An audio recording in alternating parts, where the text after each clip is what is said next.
that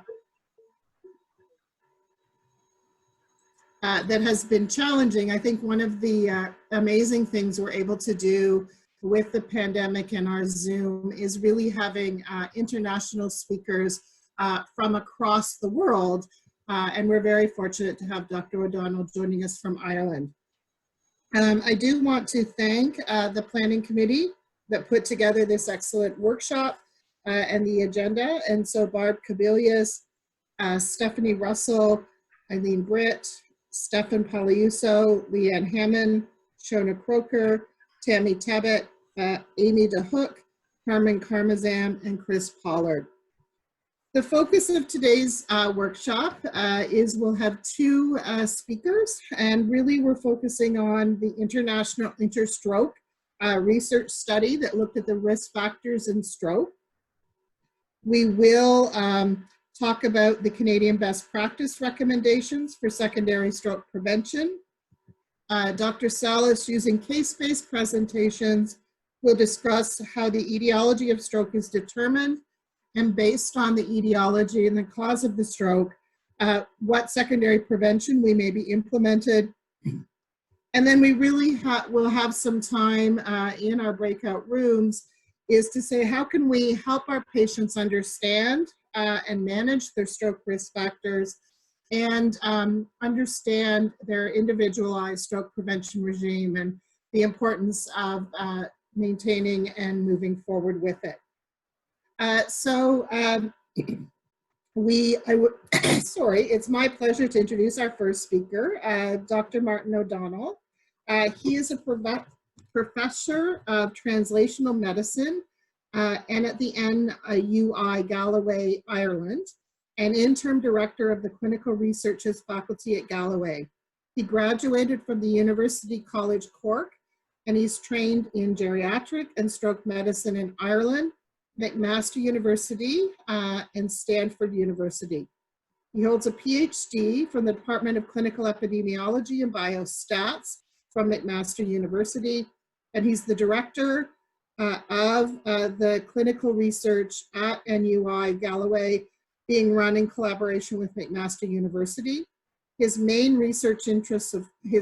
areas of research interest are clinical trials in vascular medicine and stroke epidemiologists. So join me in welcoming Dr. O'Donnell, who will share the results of the INTERSTROKE risk factors in stroke. Great, thanks, Rhonda. And thanks very much for asking me to present. I spent 10 years in Hamilton, and they were very happy 10 years. And I'm back in Galway just over 10 years. So they're the two moments. The INTERSTROKE study is a study that is a PHRI, Hamilton Health Sciences McMaster epidemiological study, co-led by Salim Youssef and myself, and with an international cast of very committed collaborators. It was a study that was completed in 2017. It took about 10 years to get done. And it describes some of the patterns of the contribution of risk factors to stroke in different regions of the world. Its main emphasis was on low middle income regions where there was generally underrepresented. Epidemiology is a bit like accountancy. Everybody needs one, and it's not until the pandemic that epidemiologists have suddenly become interesting. Nonetheless, what I've tried to do is not exclusively focus on INTERSTROKE, but perhaps the main findings, but infused with other research that may be relevant to it. In some ways, this talk complements Dr. Salas's talk that comes after me. This talk is largely a population perspective, which is if one were to invest in strategies to reduce stroke at a population level, what are the best picks? What's the best focus? It does have implications for individual patients, but I think what Dr. Salas is bringing in is more an individual focus. So I think they complement each other. The INTERSTROKE study was funded from numerous different funding sources, over 20, because it was an academic study that coupled together research from a variety of different things. So the perspective of this study was looking at the contribution of known risk factors, but additionally trying to identify perhaps novel risk factors. So how do we formulate an approach to preventing stroke? Clearly the first thing is to find out what causes stroke, but also to ideally rank the importance of differing risk factors and trying to come up with an assessment of, if you modify these risk factors, what's the likely benefit? How they contribute to the overall risk of stroke, but perhaps for some risk factors, might there be regional, national, subpopulation differences? And that's important for two reasons. The first is that perhaps international guidelines may not be particularly relevant to some regions. And the second part is that targeting a risk factor, for example, smoking, may have differing impacts on stroke prevention in different populations. And this is at a population level. The other issue that's important is the measurement of a risk factor, and they're not all created equally. So how you measure blood pressure is different to how one may measure smoking, how one may measure body mass index, and challenges with certain risk factors like measuring diet, but also challenges with detecting things like paroxysmal atrial fibrillation. Beyond the importance of the risk factor then, with respect to prevention, the other part is how effective and how modifiable is the risk factor, both at an individual level, at a community level, and then at a public health population, be it a country, a region, or international, which is the focus of WHO targets on reducing non-communicable disease burden. And then impact, which is when you implement interventions, for example, to prevent smoking, to reduce the number of people who do smoke, to screen and treat blood pressure, what's the expected impact of that? So is it a risk factor? How important a risk factor is it? Can you measure it readily? Is it modifiable? And then how modifiable is it, both within individuals and across a population? So some of these perspectives were what informed our approach around INTERSTROKE. And just to emphasize again the population level perspective of it, and this feeds into the overall emphasis of WHO and other organizations on a 30% relative reduction in premature mortality from non-communicable diseases.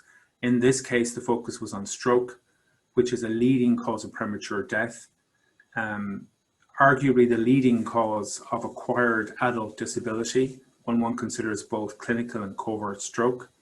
And one of the things emphasized here is you do have regional variations in its importance. In some regions of Asia, it's the leading cause of death, and more common cause of death than heart disease, which will be different to Western Europe and North America. What you also see here is just this regional variation, and if one wants to turn this into a binary representation, the largest burden of stroke is born in low middle income countries. And when one looks at age adjusted incidence, so that's taking incidence adjusted by age, stroke is actually declining in many higher income countries. Now the absolute incidence of stroke isn't declining because the population is aging, but the age at which people get strokes is changing. The opposite is happening in low middle income countries where you have an increase in the age adjusted incidence of stroke, and quite marked in many regions. So against this backdrop, in addition, why are there regional variations? Why do trends of heart disease and stroke not overlap as well as you would think? When we began INTERSTROKE, there was a sense that the known risk factors, so hypertension, smoking, diabetes, dyslipidemia, accounted for about 30 to 40% of the risk of stroke. The inference being that about 60% of stroke, and the inference being that a sizable proportion of the causes of stroke were unexplained. against this backdrop, a similar story had emerged in heart disease, and this was the famous INTERHEART study led by Salim Youssef, who's next door to you, Rhonda, I think. And this was really a landmark study because a similar story had been told in advance of INTERHEART, that there was a large proportion of the risk of acute myocardial infarction unexplained. What INTERHEART showed was that 90% of the population attributable risk was related to 9 easily measured, well-recognized, known risk factors. It's a case-controlled study where you look at people with stroke and you compare them, matching for age and sex, to people without stroke. And I'll go into this in a little bit more detail, but population attributable risk essentially means if you were to remove all of these risk factors from the population entirely, what proportion of the risk of acute myocardial infarction would you remove if one eliminates the effect of age and sex? So what this shows is beyond age and sex, an extremely large proportion of this is related to causes that should be readily modified. But I'll revert to my opening slide in talking through what's truly causal, what's measurable, and what can you change? Because we've all discovered over the past 20, 30 years that what's modifiable on the face of it is sometimes not modifiable in real life. How much do people really modify their diet? How much do people modify exercise? And certainly at a population level, how do you shift the curve and distribution of these types of risk factors? When we started the study, a key challenge with stroke was its measurement. Acute myocardial infarction is invariably the consequence of large vessel atherosclerosis. Diagnostically, it requires clinical history, ECG, and ideally measurements of troponin, or at that time CKMB. The challenges with stroke were a lot of stroke mimics, a lot of other conditions that resemble it clinically, and then for valid distinction between ischemic stroke and intercerebral hemorrhage, which is necessary for a study on risk factors because the risk factors may be different, you need neuroimaging, both for reliable and valid diagnosis of stroke itself, but also reliable and valid distinction of the stroke subtypes. So a lot of the reasons why interstroke became feasible was the more widespread use of neuroimaging at the time we started the study. We didn't have a good measure on that, but in actual fact, in excess of 99% of the participants in interstroke had neuroimaging. So what was the purpose of interstroke? Because, you know, the risk factors I'm talking about, even in the INTERHEART example, you know, we know hypertension causes stroke. We know bad cholesterol causes stroke. We know smoking causes stroke. So are you just reinventing the wheel? But when you know what the causes are, the next step is how important are the causes? The step after that in a population level is, are those causes as important in different populations? And it's not until you get that type of information that one can begin to develop strategies and anticipate what the gains from those population prevention strategies might be. Interstroke was a little more. We have published a Lancet paper on practice patterns. And I have one slide on that just to illustrate it because it's not the focus of this talk. It is also an opportunity to identify novel risk factors. And arguably the more interesting one is around genetic risk factors. And Guillaume Paré leads the interstroke genetic study in PHRI and doing a lot of really interesting and exciting work on that at the moment. And certainly genetics for garden variety stroke are unlikely to have a very large main effect in that, you know, there are certain conditions like CADASIL that people are familiar with, where it is a Mendelian genetic abnormality. But in general, we're more likely seeing the importance of genetics in its interface with the environment and with other risk factors, such that your genetics may make you more vulnerable to the risk associated with hypertension or other risk factors. We were important, particularly, certainly a study like this on its own merit is probably not required in high-income countries like North America, Western Europe, where there's been a lot of prospective cohort studies reporting on these risk factors. The more important aspect of this was in low middle income countries where there had been very few studies.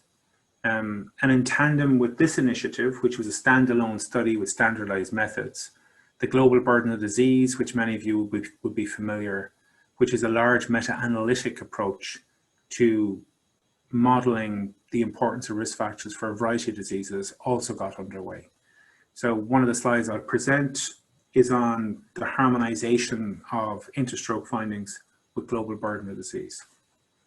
To give you some sense of what the scope of the study was, these are the number of sites internationally, and those of you in Hamilton should be enormously proud of PHRI and the considerable, huge contribution it's made to cardiovascular disease prevention, but also one of the very few places internationally that has the ability to undertake such ambitious, large international studies that has representation from pretty much all continents.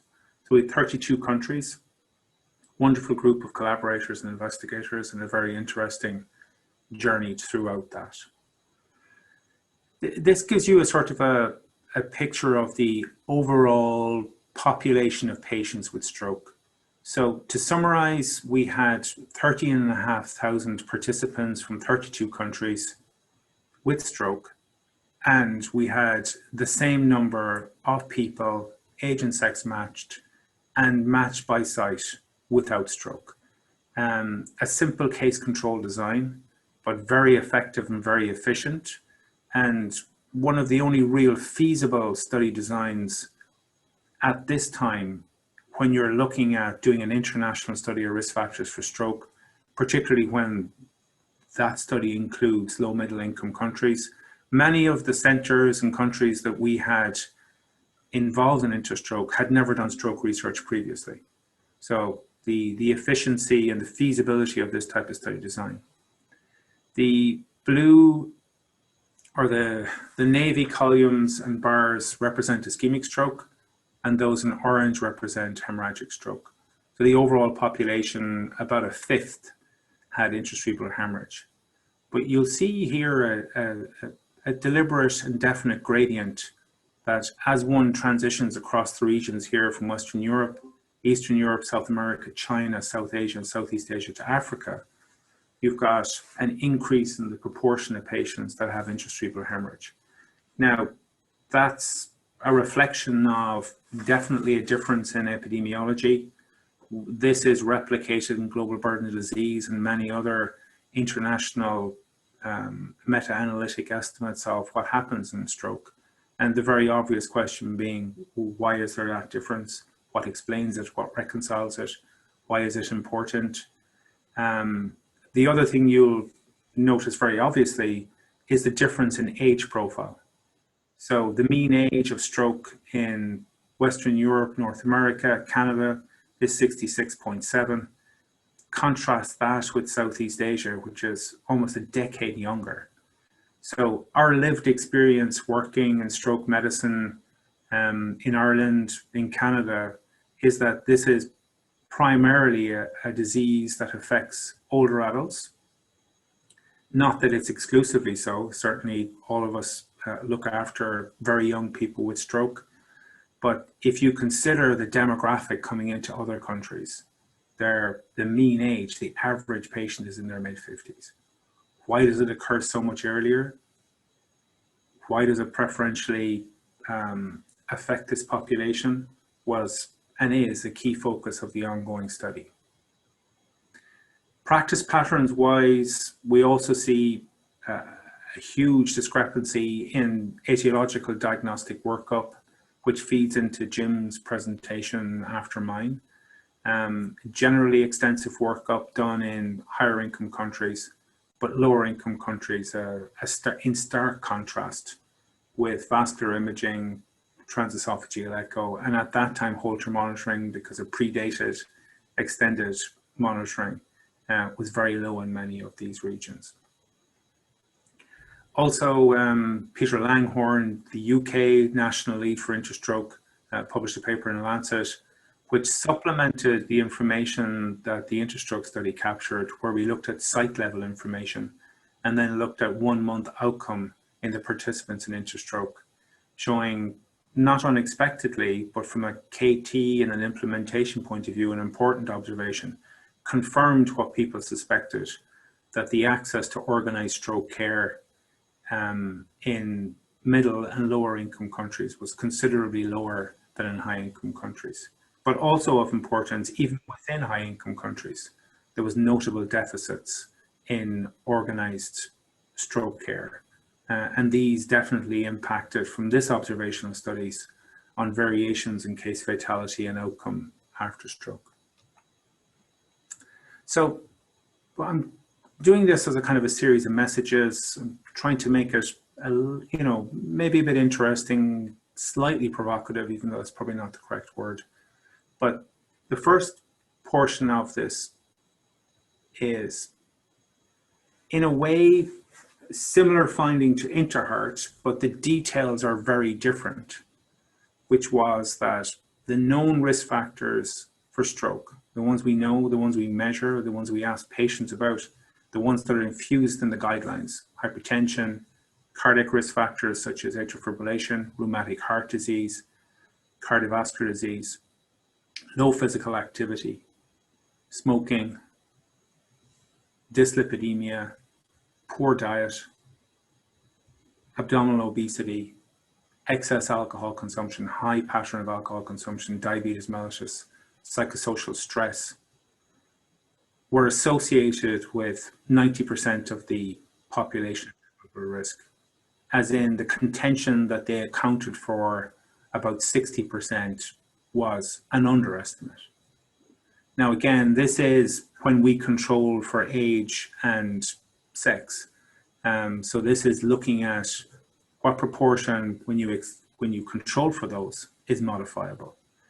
For most people, kind of a little staggering. For at the same time, these are the risk factors that we see.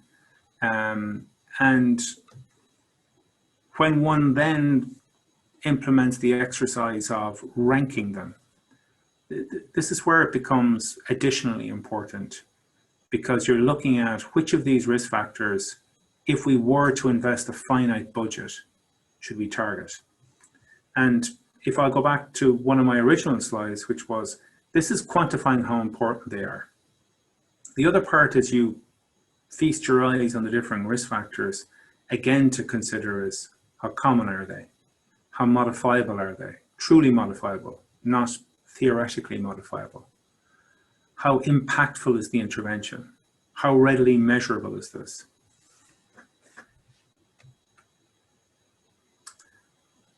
What we also looked at, and pretty much simultaneously with our Lancet publication on the importance of these risk factors, the global burden of disease, which again is a different type of study. It's a meta-analysis, and it's a remarkable meta-analysis of pretty much all of the epi studies that are out there. Reported similarly, they had slightly more risk factors measured, and 17 risk factors were associated with a similar attributable risk. There were some notable differences between our findings and theirs. Hypertension was generally in the same ballpark, and some of the differences were a differing blood pressure cut point. But you are looking at, if you controlled blood pressure in the entirety of the population, we would expect about half of the stroke prevalence to be reduced. Hypercholesterolemia, we had a larger observed association. Part of the reason for that being we measured the lipids, rather than in many of these other studies it would have looked at a history of hyperlipidemia. So more likely our estimate is closer to the mark because it was measured in a standardized way. And we also looked at apolipoproteins, which have a known stronger prediction with stroke. Smoking, generally similar. Low physical activity, again, we found a higher attributable risk. And some of that largely related to the measurability of it. Alcohol similar, diet was higher in the other studies, but our approach to diet was to look at a single diet score. The Global Burden of Disease looked at multiple individual dietary components. But nonetheless, when you consider how different these study designs were, dramatically different in many ways. They were done by 2 independent groups. The overall findings are entirely consistent with each other, and even within risk factors are generally consistent with each other. And most of the differences we would reconcile to being largely related to how these risk factors were measured more than the true underlying risk factors with them. So one of the issues, and this is a slightly inaccessible slide, but what I want to begin to get across is that within these risk factors, not all risk factors are created equally. The second part you'll see is if you add up all of the individual attributable risks, they add up to more than 100%. And the reason for that is there's many different ways of preventing stroke. So if you take the 50% associated with hypertension, that's if you look at hypertension and look at nothing else. But they're interrelated. So obesity, diabetes, smoking, hypertension, diet, these are not independent risk factors, they're codependent risk factors. So the overall, if you targeted all risk factors simultaneously, then you would have differing attributable risks to the risk factors versus if you targeted them alone. It gives a macro picture rather than a micro picture of their importance. And some risk factors are different. So for example, if you look at hypertension and intracerebral hemorrhage, it has a direct cause and effect. So very high blood pressure will cause intracerebral hemorrhage, and even without intermediate mechanisms.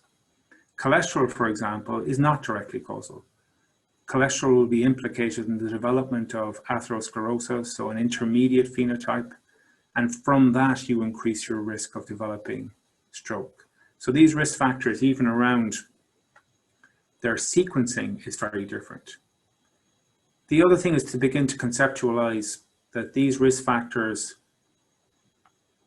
form a chain. So some people would argue that you've got the risk factors of the risk factors. You've got enabling risk factors. You've got poor education. You've got your environment. You've got walkability. You've got education around risk factors.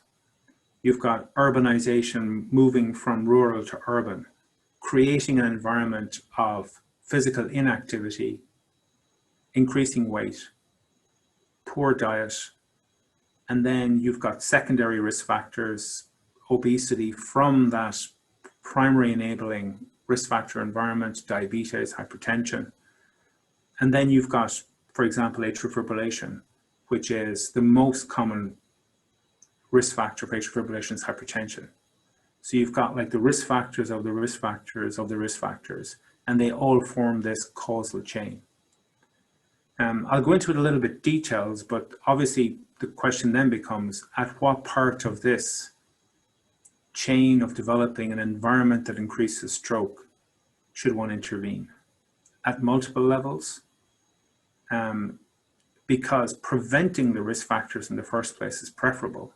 But then once those risk factors develop, the treatment of them and the modifiability of them, which would you prefer? To be on antihypertensive therapy or to not get hypertension in the first place? To be on anticoagulant therapy for atrial fibrillation or to not get atrial fibrillation in the first place? So increasing attention is on the, particularly from a population health perspective, because it's things like education and the environment and community, and how communities in a way are structured to conspire to increase vascular risk factors rather than mitigate them. So this is, in a sense, where does this all begin? Where do you intervene? And then what we're doing at the moment on the Zoom call, which is sitting in front of a computer rather than running up and down the stairs in a busy hospital. So one of the questions we had asked was, are the risk factors for stroke different in different regions, particularly given that we're seeing differences in temporal trends and in the case mix of strokes that we're seeing. What we found, and this is a slide from the primary publication, is that the overall collective contribution of these risk factors is consistent among regions. So if you look at the summary of the 10 risk factors, it's pretty consistently around the 90% population attributable risk in each of the regions, and for ischemic and hemorrhagic stroke. We found it similar in men and women, but we did find important differences between men and women, and these were for certain risk factors. Most prominently, they were for behavioral risk factors that internationally, less so in maybe high-income countries, but certainly no middle-income regions, where smoking and alcohol consumption, that the prevalence of which is lower in women.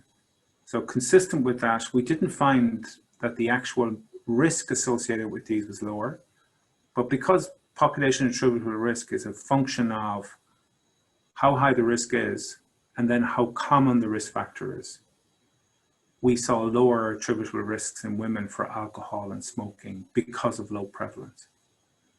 We did see a higher risk associated with waist to hip ratio in women compared to men, which was one of the reasons why collectively the summary of these would have been similar.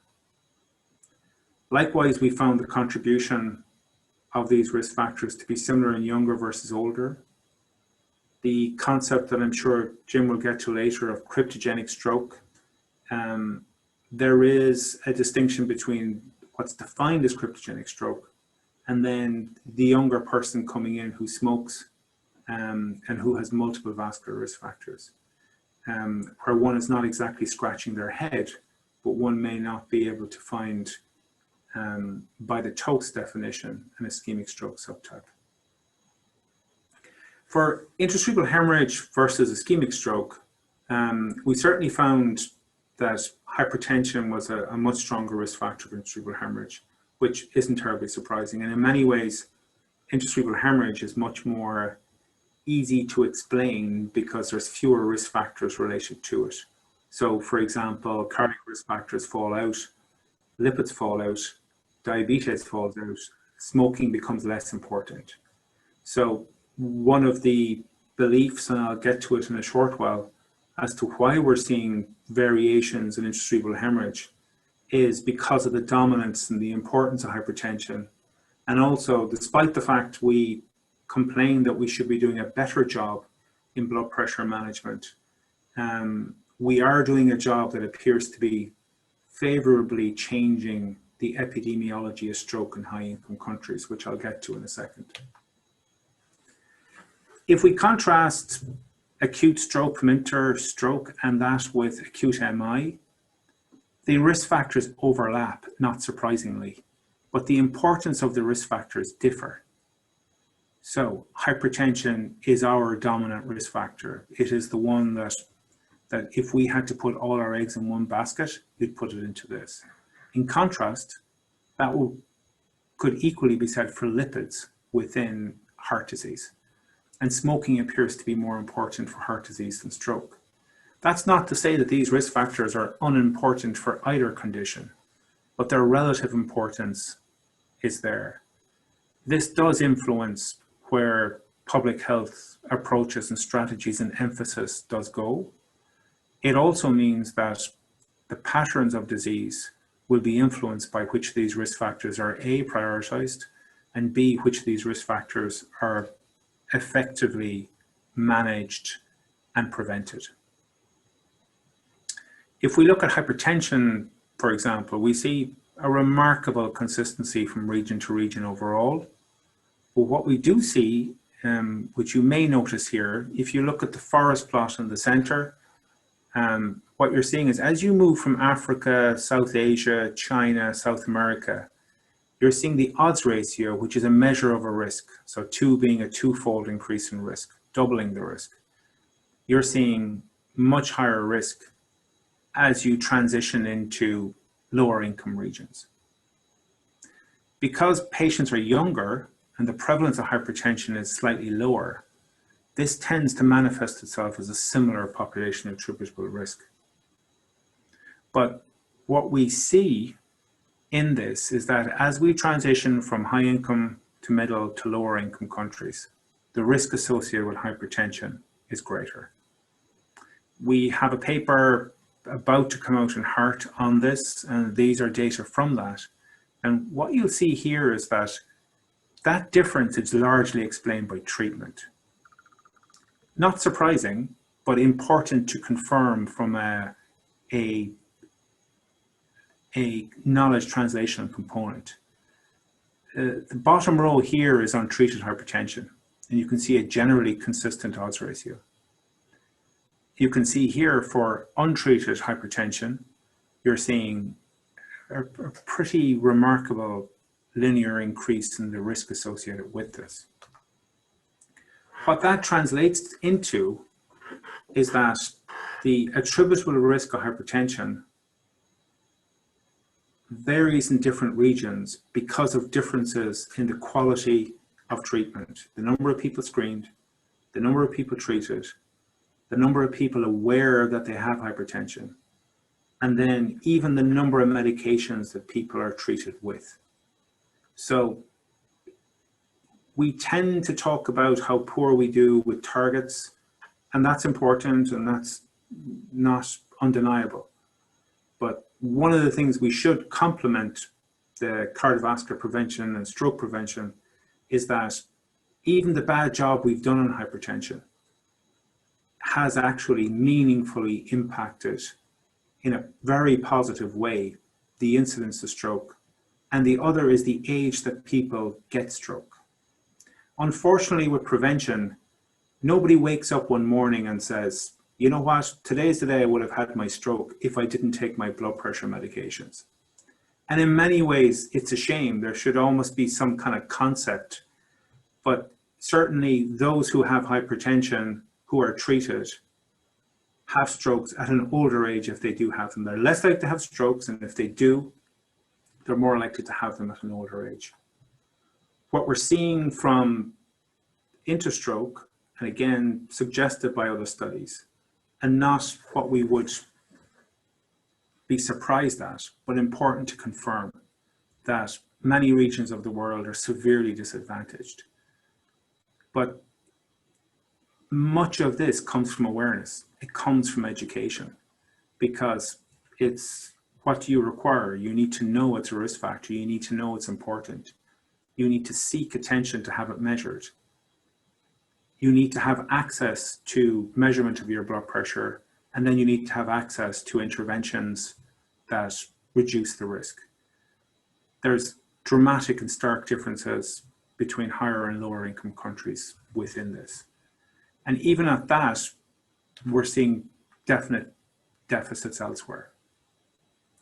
Measurement of these risk factors, and this is not from INTERSTROKE, but this is from Valerie Fagan and his group in New Zealand and WHO, who have increasingly looked to digitalize the information that studies like INTERSTROKE have, where people take ownership of their own risk. What is my risk? What risk factors do I have? And what changes in my life and therapies that I will make, what impact they will have on risk. Now we're seeing this kind of emerge in TV shows where we have risks. Many of their calculators are imprecise. The big question is, this type of knowledge, when it's actioned, is it going to improve the lives of people? Is it going to reduce their risk? Is it alternatively going to feed into worried well? Can we own it too much? And these are more provocative questions. The other issue that's particularly important is, have we made a mistake in medicalizing much of stroke prevention? If we take the example of the management of blood pressure, of hyperlipidemia, it has belonged to the remit of physicians. But measuring blood pressure interpreting blood pressure, recommending and prescribing low-risk antihypertensives that are generic, probably doesn't require, I believe, definitely doesn't require a medical degree. And in many ways, the fact that you have to see a doctor, particularly in regions where you have to pay the doctor, is probably an independent risk factor for stroke, because it's limiting access. It's medicalizing something that should be in the community. And a number of studies, mostly in lower income regions, have championed this concept of community health workers in the community, measuring risk factors and overseeing the control of these risk factors and transitioning away and showing improvements in risk factor control. Likewise, simplifying the approach, such as with the HOPE-3 and the upcoming TIPS-3, the concept that Salim Youssef has championed, and also by others, is, should we just simplify this? One step away from just putting many of these effective therapies into the water, which is taking high-risk people, lifestyle modification, and then adding in inexpensive, low side effect profile antihypertensives and statin therapy. Much debated exactly which population one would target, how one would implement it. Certainly from at an individual level in many of these risk categories, the benefit may be small, but at a population level, the benefit may be large. The challenge with these medications, you screen, you recognize, you recommend, is the cost. And this is from the PURE study, also from Dr. Youssef and PHRI, showing differing households, looking at the affordability and availability of very common cardiovascular preventative therapies. And this is looking at it as a function of household income and demonstrating that the capacity to pay for these medications is certainly compromised in particularly low-income countries, but also in low-middle-income countries. If we move from lipids, hypertension into atrial fibrillation, we found a very interesting finding, which has been suggested by other epidemiological studies, that atrial fibrillation may be a risk factor that has differing importance in different regions. If you have atrial fibrillation and you're in China, you're in Africa, you're in Canada, the risk of stroke associated with it is very similar. It's about a 4.5, 5-fold increased risk, very high risk. But it's enormously modifiable as a risk factor because the introduction of oral anticoagulant therapy, provided people are adherent with it, virtually reverses that increased risk.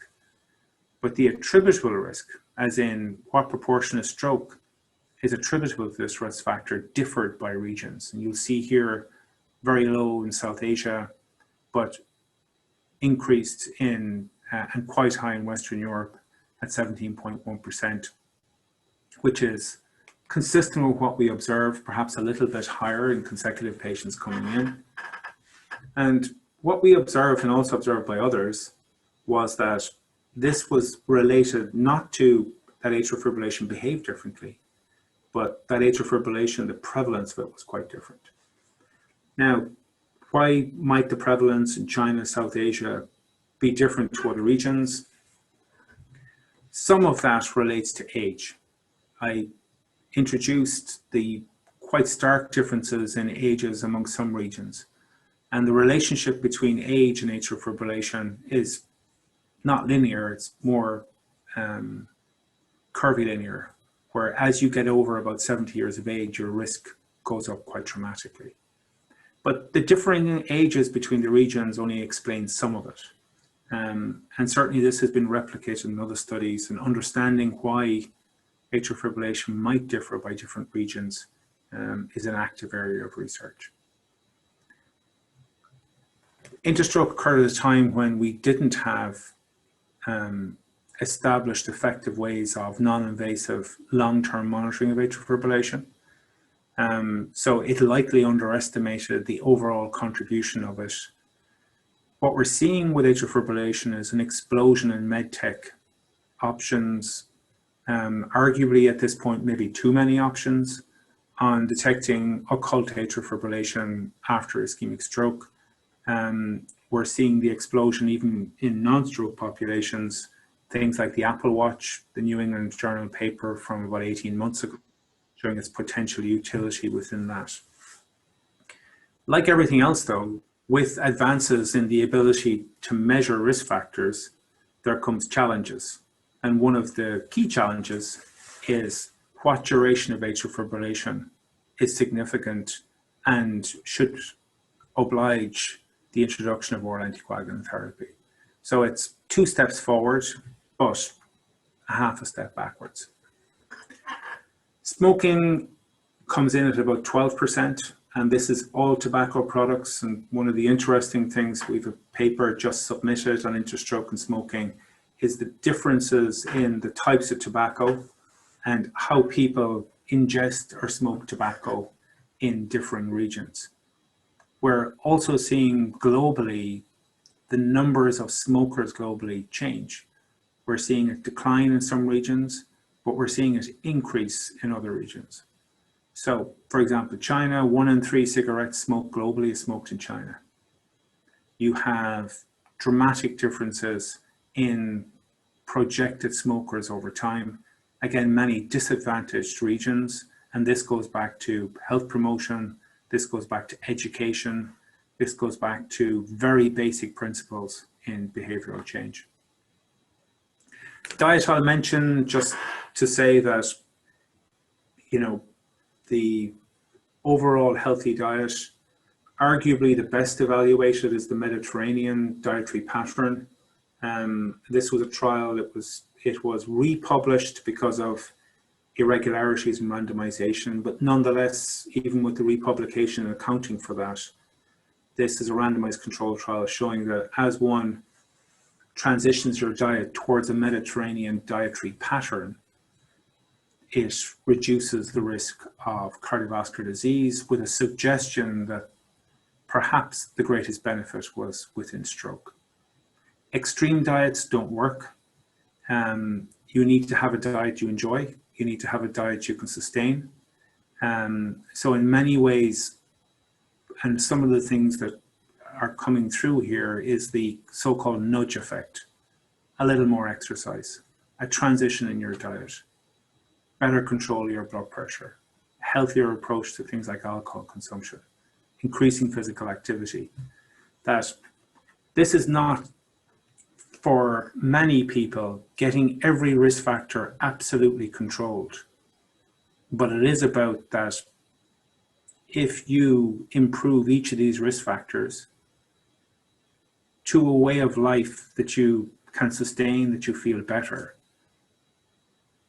the benefits in each of these risk factors add up, and frequently the collective reduction in your risk of stroke is considerable. A challenge with us giving recommendations around healthy diets, the transitioning, increased consumption of fruit and vegetables, nuts, the reduction in meat, the obviously avoiding excess alcohol, excess salt consumption, is that we tend to focus on affordability of medications, but in actual fact, many regions of the world, the affordability of meeting targets of fruit and vegetables intake is also quite consumptive of the average household budget. So important concepts around affordability of healthy foods, access to healthy foods. Increasingly, we're seeing that these behavioral risk factors, particularly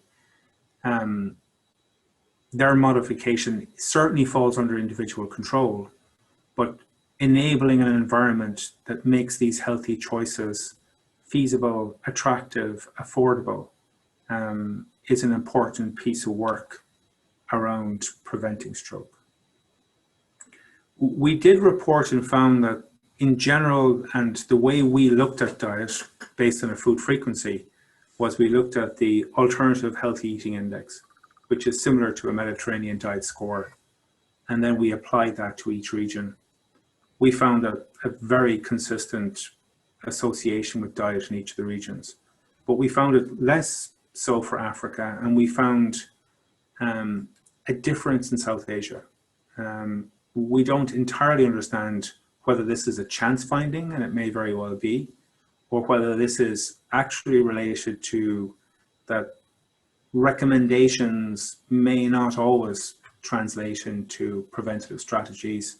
It depends. So, for example, vegetable intake and fresh vegetable intake may be very different than if you are eating vegetables that are overcooked and infused with saturated fats. For example, I often say raw spinach is good for you, but sag paneer may not be.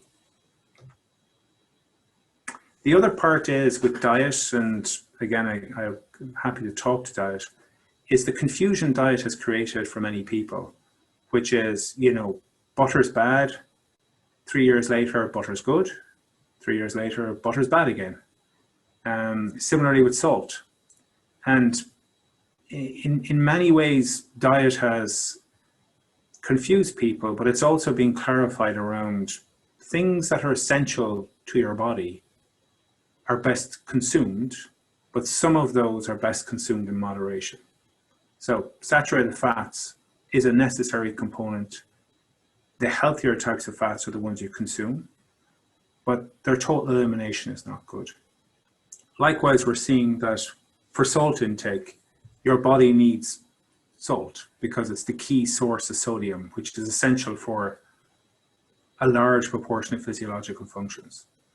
Too much salt is bad, but the messaging of eliminate all salt may not translate into the reduction in stroke that people think it will.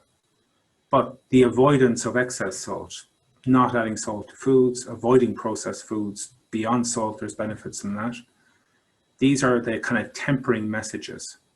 And when you consider all of the risk factors people have to deal with, the key thing with diet is dietary pattern, which is why certainly an approach around Mediterranean diet is what we would look at. Modifiability, again, the question is, when you get over 6 years of age, is your goose cooked? Are you determined to have a particular lifestyle choices? Certainly, you know, what you enjoyed as a child eating, the types of exercise that you took. One could make a very cogent argument that we should be putting all of our energy into schools, into childhood, into household, community levels, and changing risk factors. Because this is where all the ladders start, and not adequately invested in around behavioral change. So our target around stroke prevention has largely focused on blood pressure management, lipid management, smoking cessation. And this, we're seeing a change in the incidence of stroke in high-income countries, which is remarkable. What we're not seeing is favorable changes in many of the behavioral risk factors, in diet, in physical activity, in waist to hip ratio, and BMI. So you've got these measured risk factors that one can use medications to treat, but at a population level, the bigger challenge is more around the behavioral risk factors, where in many regions, if anything, they have gotten worse. Which brings me to this slide, which looks very complicated, because it is, that what we think is simple is not necessarily so. One needs to create environments where these behavioral risk factors will change in populations.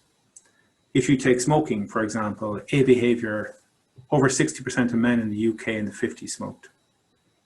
That number is considerably less now, despite the fact for an individual person to give up smoking is extremely difficult.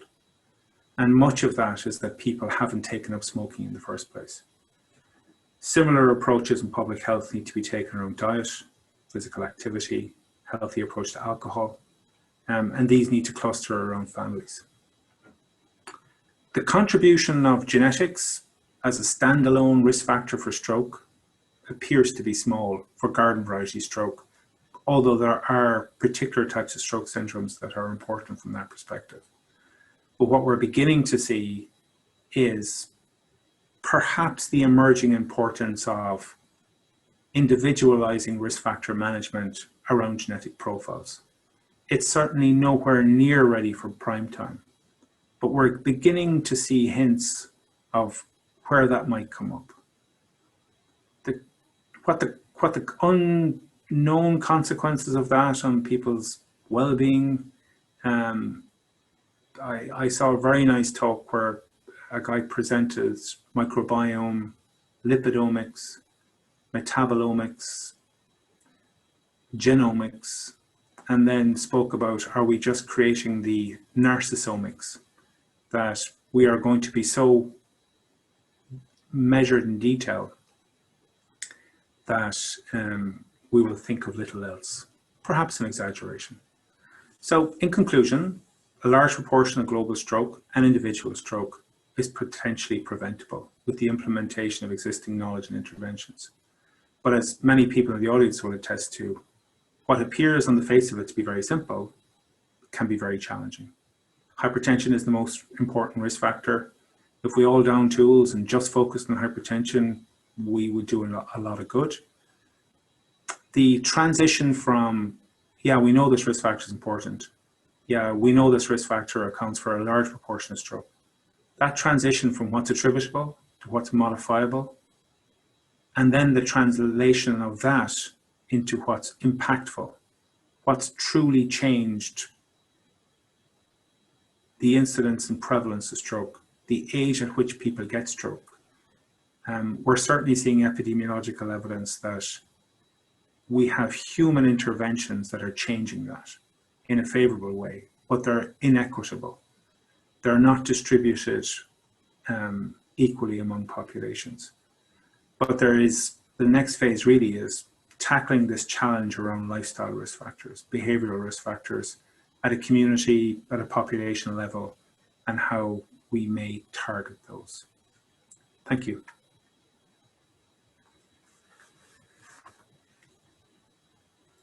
Thank you, Dr. O'Donnell. That was an amazing presentation, presenting a lot of really difficult information very clearly and really walking us through thinking about risk factors, not level on the patient level, but thinking about it more on a population base. So thank you very much. If are there any questions for Dr. O'Donnell, there are two options. You can type it in the chat, or you can unmute your mic and ask your question. Dr. O'Donnell, thank you so much for a brilliant talk. That was fantastic. Seeing the information, particularly related to hypertension, and your suggestion that if we were to put all our eggs in one basket, it might be that hypertension basket. I'm wondering the experience in Ireland and potentially in Europe in getting the message to the public. So one of the things we're considering and working on here is the collaboration with our partners, not only in stroke, but in vascular and cardiac health as well. And one of the areas where there seems to be a common denominator where we could focus in on is hypertension awareness. I wonder your experience there in Ireland of how that public message is getting out there, and is there collaboration amongst different disease specializations? Yeah, I think, I mean, where I live at the moment, a few things struck me. You know, it's interesting, like there are certain things about the healthcare system here that's worse. And then there are certain things that are better. And some of those are actually quite regional. So there's been a huge investment from a grassroots level in the west of Ireland around an organization called CRE, which is community-based, all around cardiovascular prevention. We set up the stroke program around 2010. A colleague of mine joined as well. And then they extended their remit to stroke. But they're very much a community dwelling charitable organization who have done a huge amount around hypertension awareness, free screening days. I don't have information or data on it, but certainly the reach out from hospital is less effective than community dwelling, community owned ownership of risk factor management. The other thing is the emphasis on hypertension is common in both areas, but the availability of blood pressure measurement here is, now maybe it's 10 years and it's much better in Canada, but also use of 24-hour ambulatory blood pressure monitors, you know, which again insists that the right people are being treated and you're not basing it on simply office-based blood pressure. So I think in some ways the emphasis on it is greater. The resourcing of implementation is greater. The limitation in this country is that it's not universal healthcare.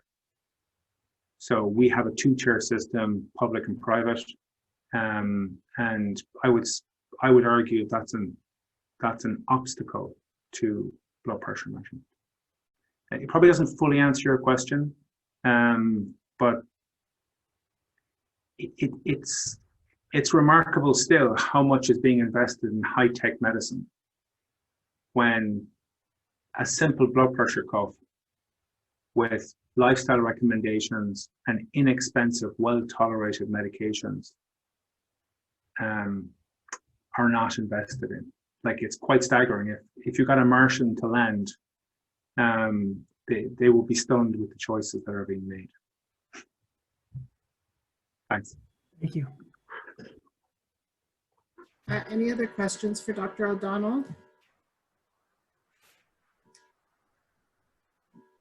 I have one, and I think it comes back to sort of that range across sort of high income, low income, medium income, and low income countries. And so I think about being based in Hamilton, and I think about sort of we know that there are parts of Hamilton that have similar socioeconomic and risk factors to many third world countries. And so I think it's looking at, are there sort of strategies and suggestions that we can look at where, you know, we would think in Canada, we're pretty high income, universal health care. What are sort of the 2 or 3 things that we could consider when we know that profile of our patients may be similar to some of those more significantly lower income countries? Yeah, I mean, it's a fabulous point, because we would be similar even around like stroke units.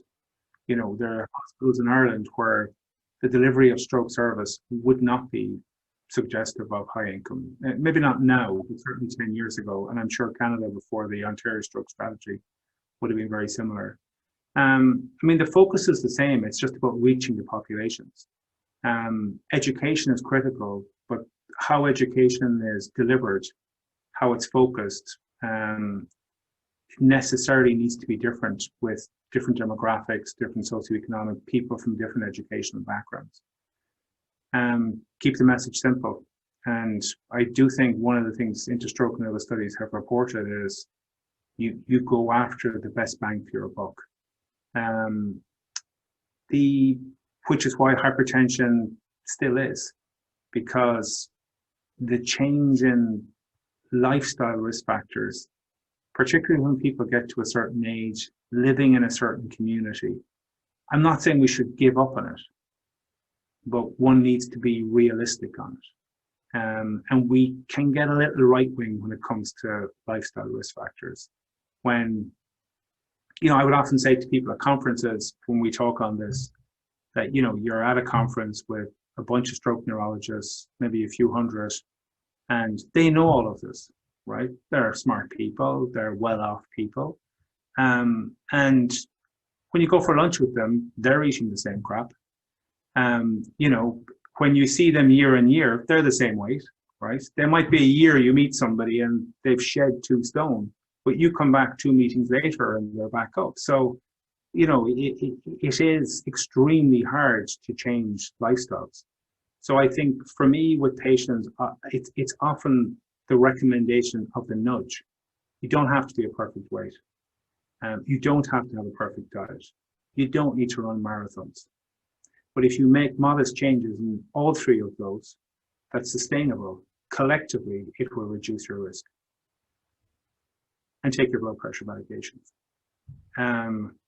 So I think simplification of the message. I do worry that we complicate it, particularly with diet, and that people are assaulted with too much information. And it's almost like you're being disloyal to the other risk factors by prioritizing the ones that are most modifiable. But the older I get, the more comfortable I am with that. I think that makes sense. Again, I also appreciate the fact that I'm still considered young, so we'll go with that in the age range. You're only a kid, Rhonda. You're only a kid. Perfect. And I think the piece that we sometimes, I think it's looking at tailoring it because, and I think keeping it simple, because I think sometimes as you speak about that is, yes, there may be that accessibility, but from a socioeconomic standpoint, you know, that poly pill for that patient who's very low income, who's choosing, you know, housing Absolutely. and food over medication is how can we keep it simple? And yeah, it seems we all know that lifestyle changes can be quite difficult. So, you know, not doing that dramatic change can be easier, which is good. Yeah, I think so. And work with them, and it's not about judgment, and it's, you know, we're all in this together, and, you know, people make different choices. People drive a fast car, you know. So I think we're, again, I found it in Canada, you know, but here is interesting. Like the physician is still quite paternalistic. There's still the kind of finger wagging, you know, do as I say, rather than these are the recommendations, you're big and bold, choose. Any other questions for Dr. O'Donnell? Sorry, Rhonda, I don't want to ask too many questions, but I have another one along those same lines, Dr. O'Donnell. In terms of keeping it simple, and I think this is, you made a point through the talk about a 6-year-old, and, you know, I can't remember the phrase you used, but something to the effect of, you know, by the time we're 6, have we already sort of embarked on this journey that's a pathway that's developed for us. Yeah. So in terms of keeping it simple and addressing important modifiable risk factors or long-term health strategies is probably a better way of looking at it for children.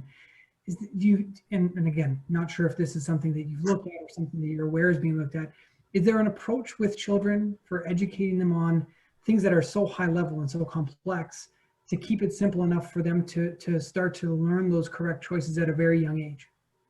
Yeah, I mean, it's a fabulous question. I don't have a good answer for it. I don't know that there is one. It's not specifically the area of expertise. We are embarking on a study where we're targeting these changes in a household. And I mean, oddly enough, you know, when you look at the literature, I thought there'd be tons of trials where a lifestyle was targeted on the household. And it emanated from, we did 2 dietary trials targeting an individual, which most dietary studies have done. The PREDIMED one that I mentioned is an individual. And then 3/4 way through it, you're suddenly going, this is bonkers, right? You target the individual and they go home and the family says, I'm not eating that. And now there is actually some nice trials on household interventions on preventing childhood obesity. But they're small and they're quite effective. The idea we had was to harmonize lifestyle changes for health and then to see whether they had knock-on environmental impact around food waste and things like that, because they're intertwined. So I don't think that the challenge with childhood, it's entrenched in the family, it's entrenched in the household unit. And it's difficult to see how meaningful interventions will be made without that unit being targeted. That said, it's bidirectional. You know, children pointing out, and I'll speak from personal experience, children pointing out that, you know, the Mars bar probably is a bit too much this evening, is also very potent. So I would think there's a lot of work to be done, and I would caution by saying it's absolutely not my area of expertise. and it's more driven by personal than professional experience. Sorry, Stefan, that wasn't a great answer. It was a great answer. Thank you. I appreciate that. Cheers. Martin, you talked about sort of, how genetic for stroke, really, except for the garden variety or traditional strokes, plays a very low risk. Interesting, though, as you see in the population, though, we see much more of these, take your DNA, figure out what you're accustomed to, what are your risk factors. And interesting your comments, and I'd love to hear more thoughts about, knowing that you may be at risk at, my son with his lovely Amazon shopping would pick up this kit at 25. Is that really going to change his behavior, and or will it become that worried lifestyle? Is too much, is it just complicating things? So more of to know your thoughts or reactions to it, where we have much more accessibility to these genetics, and what do we think that might be? Yeah, I mean, it's a fascinating space. I guess one of the things I would repeatedly point to when asked this question is, if you take the findings of Interstroke, in a very crude way, genetics don't matter at a population level, right? So no matter what your genetics are, don't smoke, get exercise, healthy diet, blood pressure lowering. That's not to say, for example, that people with different SNPs and genetic profiles may not require different approaches to blood pressure. So you could see a future where somebody goes in, they're on 4 antihypertensives, they get their genetics done, and somebody says, actually, you know what? Your risk doesn't take off until your systolic's over 150. You've got a particular code. The next person comes in and they say, we need your blood pressure under 120. So I can see a role for it in tailoring risk factors. I think, however, and one of the things you're alluding to is there's definitely a risk of worried well. And I've seen it. I've seen people come in and they've been genotyped and they're worried they're going to get ankylosing spondylitis, even though their lifetime risk is small. They just have something that slightly increases their risk. So we talk about difficulty with interpretation of relatively straightforward recommendations.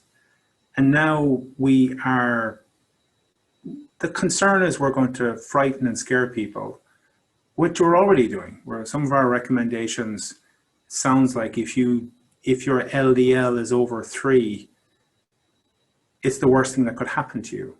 When in actual fact, if you have a high LDL, it probably also means that you don't have many other negative conditions. So we've oversimplified it. The other example I give is if I gave you an envelope, and in the envelope was the date and time you were going to die, would you open it? Right? What we're giving people is much less imprecise, uncertain. The other part with genetics is that it's not ready for prime time in application, even amongst people who know what they're doing. But I can see a defined role around tailoring therapies where you've got different blood pressure targets, you've got different cholesterol targets. I mean, hopefully in Ireland, there's also the genetic code that you can drink excessively without any adverse health consequences. But who knows? Thank you. Very helpful. Italy too, Stefan.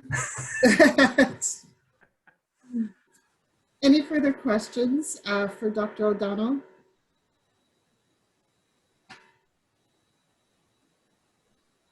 Looks like you're going to get lunch early. Very good.